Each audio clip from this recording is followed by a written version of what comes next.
So yes, people, nobody told me I'd be 65 and be lonely and on my own, deserted, abandoned, rejected by the very people I thought would be there for me through thick and thin. So now I'm learning to be on my own,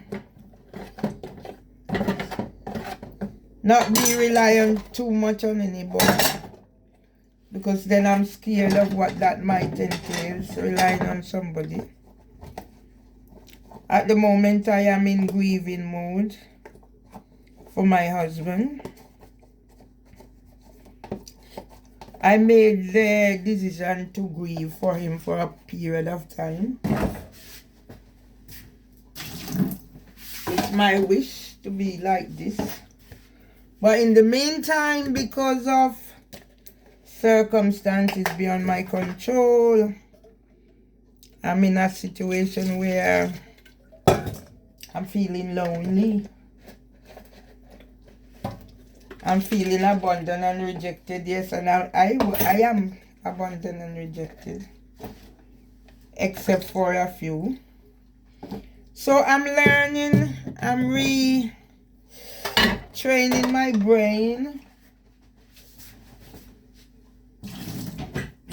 to live the best past life possible. And this is coming up 11 years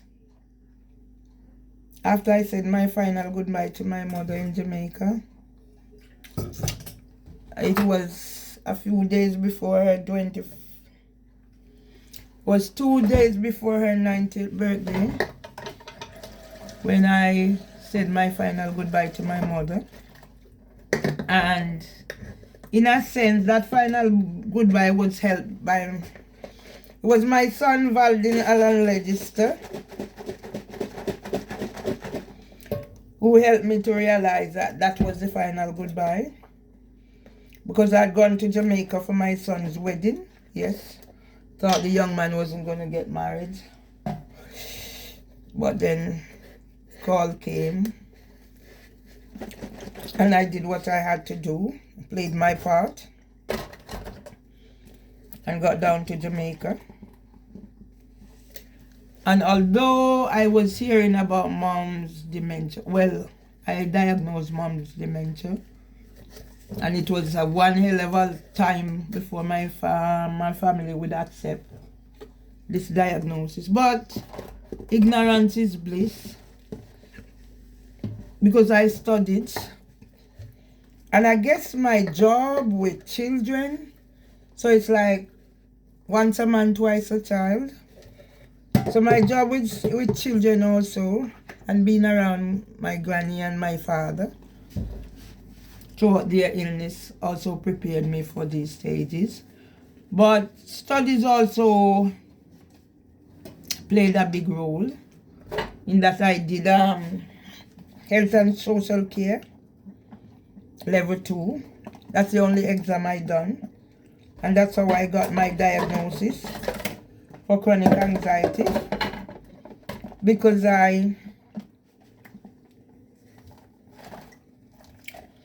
I do not have a medical diagnosis for Parkinson's, so I could not get a Parkinson's diagnosis. So I'm just in here, you know, lonely life. And the lonely life used to affect me so much, and I decided I can't afford to let this lonely life. I need to start living again. And when I start living again, I hope somebody will be there for me when I need, like Tom was. And I go back like my father was, like Tom was. Well, I have to count my first husband as well, because without him giving me the opportunity to be here, I wouldn't be here, no matter what the outcome is. I've achieved so much, and I know if I was in Jamaica, I wouldn't still be alive. I would have died by cancer. Yeah. Y'all have died by cancer by now, like my cousin Janet. So I give thanks, but Tom is my biggest inspiration. And right now, on a professional level, I have Mr. Badalu, who is working miracles. And that's why I'm here talking to you. There's also another person in my life, and I don't know. Apart from probably he's tired of me, but I don't think he is. I haven't gone and listened to his messages. But he sent me videos. He used to send me videos before, so it's for inspiration, and he sent me little messages. So I haven't had the courage to listen yet, but I'm going to listen. But at this stage in my life, I think I like this young man, but I don't want to like this young man for the wrong reason and give anybody any false hope. Nobody deserves to be, you know, play second fiddle to another person's emotions.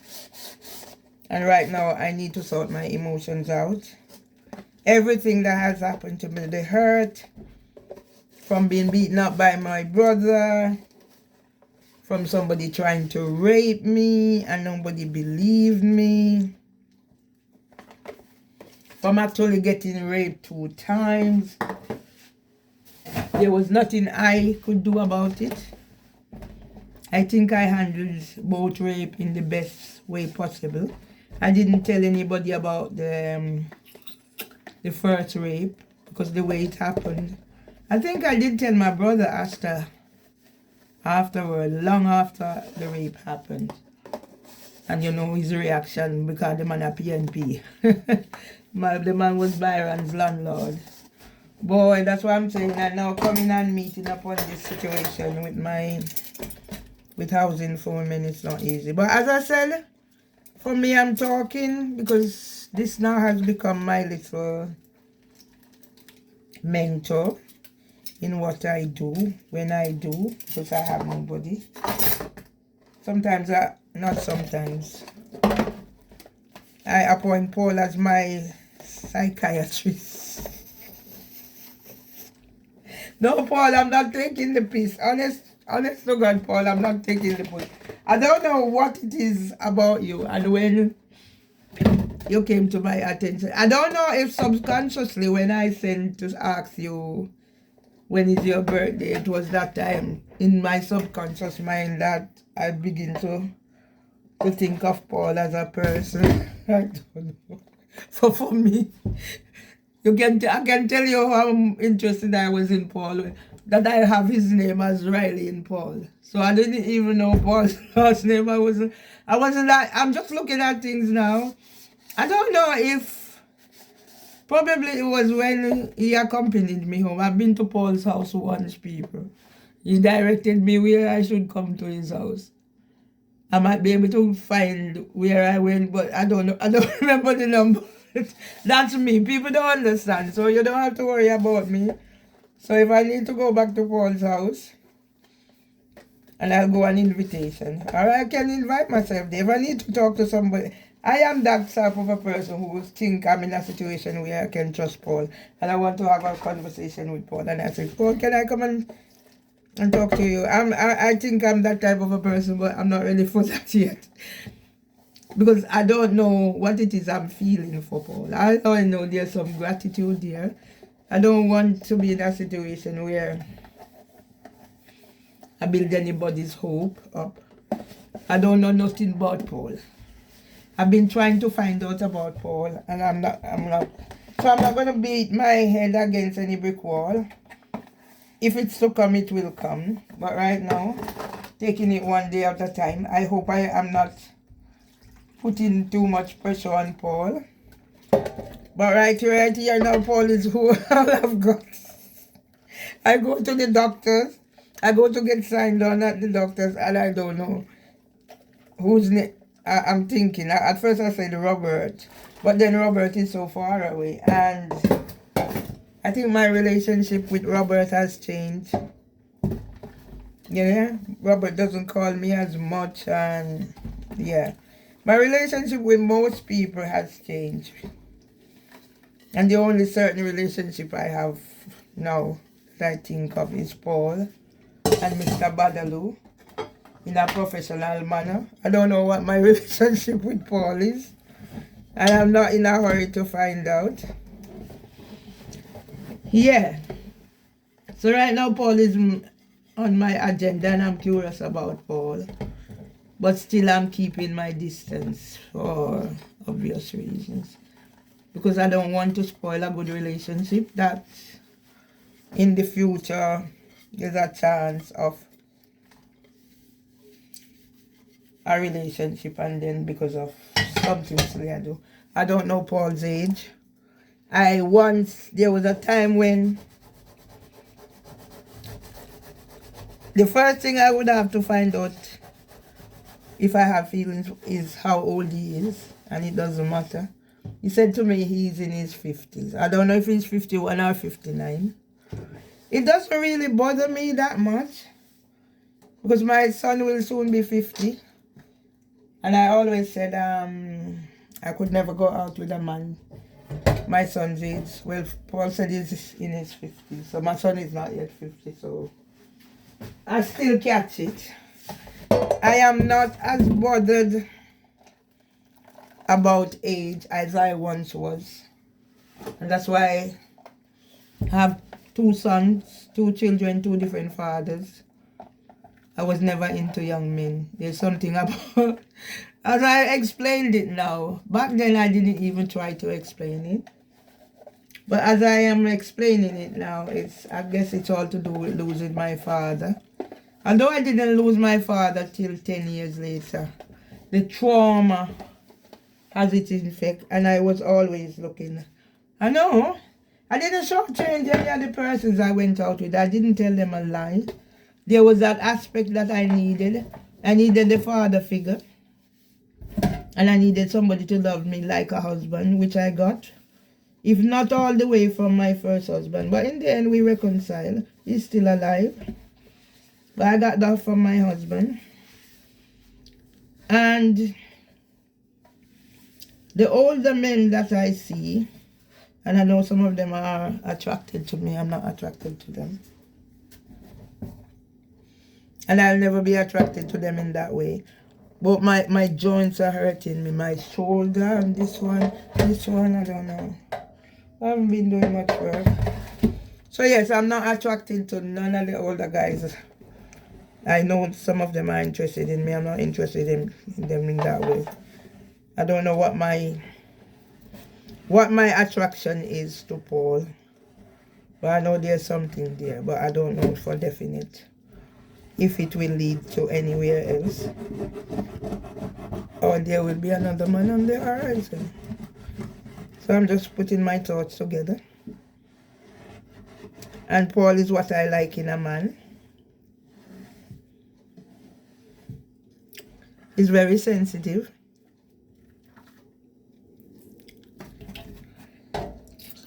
And he's tall, and I like tall men. Well, I've been married 2 times. One short man and one tall man. But I understand my grandfather was very short. That's one of my grandfather, that is my mother's father. My father's. But my father's mother was probably about 6 foot. And then on my other side now, grandfather was tall and my granny was the short one. So what else do I have? The Bantu tribe is predominant in me. My Bantu tribe, out of Africa, is predominant in me. And it's not the broad nose, because my auntie have the broad. It's a flat nose and certain features. Certain oriental looking features is what I get from my granny's Bantu people. And to actually know, Melzy knew my great-grandmother Martha Cooks. I only learned about Martha Cooks from joining ancestry DNA. So I'm just talking, people, and I let this go up to 30 minutes. I think I should be finished with the tidying up here. And then I'm going in the living room. As I said, I'm just learning how to live on my own. It's not easy, but I'm learning and I'm accepting, and that's why I said it's like this side and then in here, the pain. But you know, when you're getting old and everything, but as I said, it's not been easy. The provocation is there. Like today, madam come to hoover out before my door and banging the thingy on there, hoping to get my attention. I have no way of looking out there unless it was the door opening. Yeah, so when she bang on the thingy, I look through the window. There's no window to look through. So I know it's her provocating me. So I just did what I had to do and went out. Go visit my friend Lloyd. Stock up on food. And come in and see now my kids. I boiled some okra. I might think of something to do with that okra water, you know. I'm finding ways and ways to get the most nutrients out of everything. So I might even blend up this okra water with something. Yeah? So my okra, dear people. I might blend it up with something, who knows? The whole of me. The pain, I'm having joint pains. Up here, go down here. Can't afford to be sick. That's one thing. So yeah, tidy up the little kitchen. Let me yeah. And I bought plantains and stuff. Yeah. Because I'm doing everything holistic. So I bought plantains, green plantains. I have green banana in the fridge. I've cooked and eat out of it. So who knows, might make porridge. Show you the whole work. What else can I do? I can fry them and crush them too. I know how to do that. So instead of staying in here now and whatever, I have a plan so I can do some of these things. Store them on the fridge, in the fridge. Record them and show you. Yeah, you can always survive. And if I can survive and eat in disorder, anybody can survive anything. So that's basically, people. The things are washed up. Making sure I don't leave anything. You know, I throw some water in the thing the other day. So there it is. I'm gonna go in the living room. So I leave the water. I'm gonna leave the water in here. People, I don't like waste nothing. Not even the water. I use the water. I throw the water in the from this place was flooded. I have a container there where I throw the wash water, and that goes in the garden. From this thing was flooded, so yeah. And I have plants now. I'm trying to catch back plants. So right here now I have my thingy over there. There's one here. There's the other one is blooming back, and because it's on.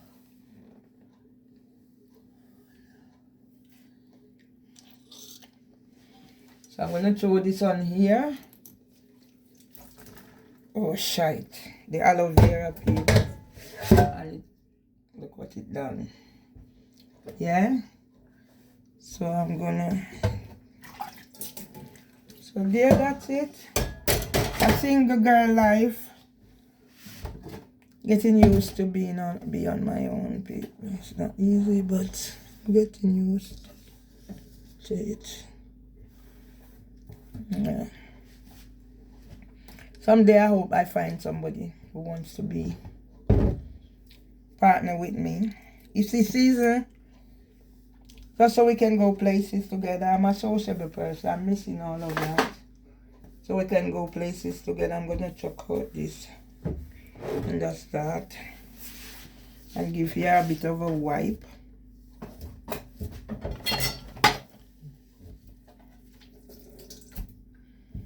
Heaven can die. Oh God, nobody told me that I'd be on my own. Nobody to talk to. So I'm talking in my phone. I guess if I call Paul, he might answer, but I don't want to talk to Paul now. I need to sort my head out first. How do I feel about Paul? And then how does Paul feel about me? I don't know. So right now, Paul is my topic of contention. I don't know what I feel for Paul. I know and I don't know. So I'm not going to confuse the issue. I'm going to chuck these away. So that's it, people. No, it's still playing. So these are, I bought these. They're supposed to be ripe plantain. But I bought them like this because I want them to fry or something. Because I don't like. So that's, they will be ripening soon. So I can fry these and crush it. And some more in here. I'm going to make porridge and all sorts. And then I can fry and crush it like my little sister going to do. So I'm wondering where should I keep these. So I'm going to keep this in this. So I can neaten up this place a bit.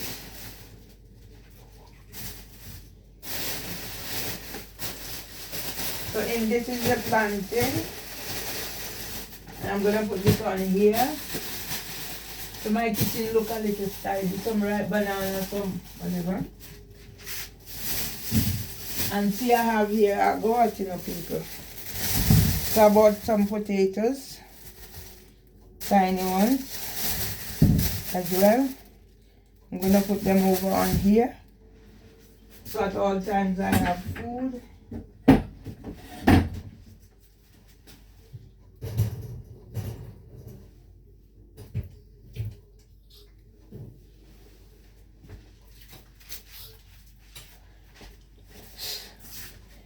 And I bought some onions.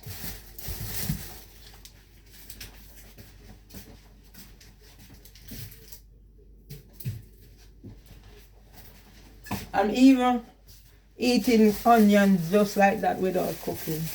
So I've changed my entire system around. So I have ripe banana. So every time I go out, I buy little things. Yeah, so you will be seeing more of me. I keep these bags for rubbish and stuff, and I feel things everywhere. So see here, it's potato. I bought them, but I can fry them as well. I done some the other day. I can boil it and make smoothie.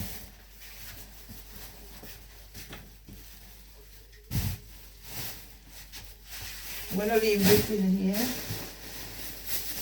And then also, I bought me Irish potato. So there we are. Can't be hungry.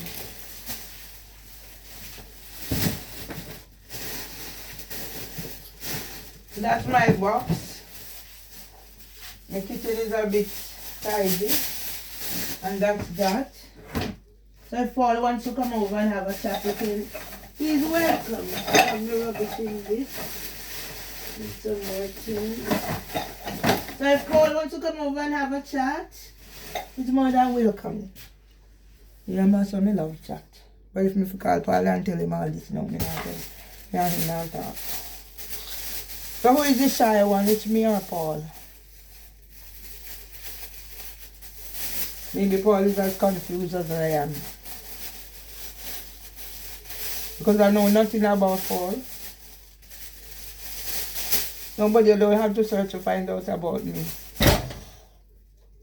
My life is an open book. So, that boy bought bun for me and I eat tea. So yeah, my kitchen is tidy. That's the bun. I'm gonna go in my living room. That's the bun. I'm gonna put it on here. And see, my rings are in here. I'm not putting them back on. I just don't feel like I need them. I might put them on back another time. But when I sort my life out. So that's it. I'm going to go in my kitchen, go in my living room, because I don't feel sleepy, and do some little tidy up. It's a mess. And I need to start back my life. So love you, everyone. And Paul especially. Yeah, why hide it? I love Paul. I don't know what sort of love I have for Paul. It's just love. I love Paul. Do I believe I love Paul? Yes, I know I love Paul, but I don't know what kind of love it is I have for Paul as yet.